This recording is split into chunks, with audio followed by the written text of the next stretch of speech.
Tak semua orang faham apabila seorang itu sudah berada di puncak kejayaan. Kemudian Allah hadirkan satu episod dalam hidupnya yang penuh liku-liku. Hilangnya orang tersayang, tersilapnya dalam buat pilihan, emosi mula menguasai diri.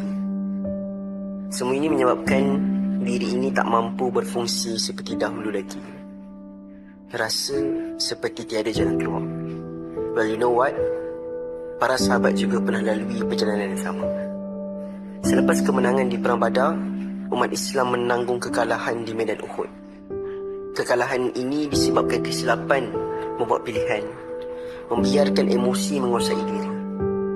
Ada juga yang hilang harapan, mendapat kabar angin yang Rasulullah SAW yang mereka cintai sudah pun syahid.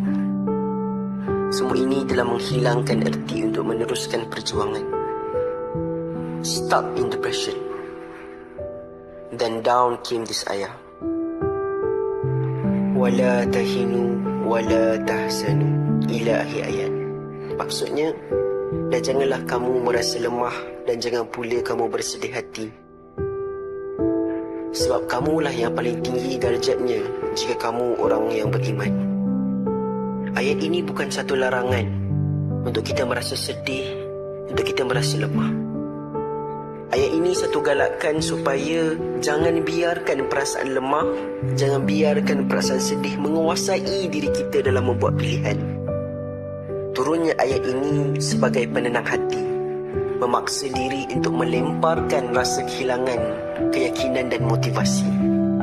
Turunnya ayat ini membangkitkan jiwa untuk tidak lagi menyelam ke arah masa lampau yang penuh hampa.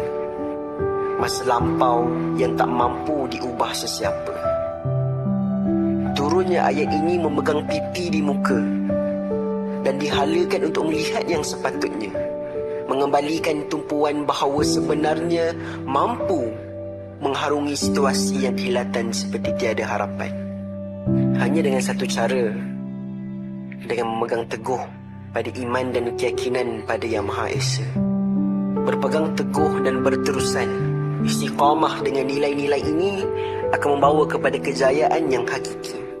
Dan akhirnya, semua ini terbukti dengan kisah-kisah sahabat-sahabat yang terdahulu.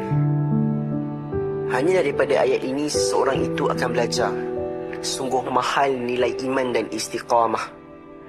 Hanya daripada ayat ini, seseorang itu akan sedar apabila dilimpahi emosi saat ujian menguasai, itu normal dan bukan tanda lemah.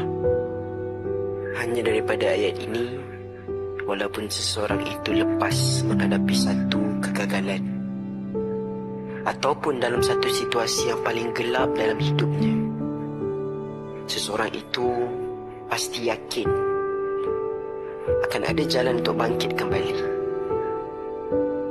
Teruskanlah melangkah until tomorrow.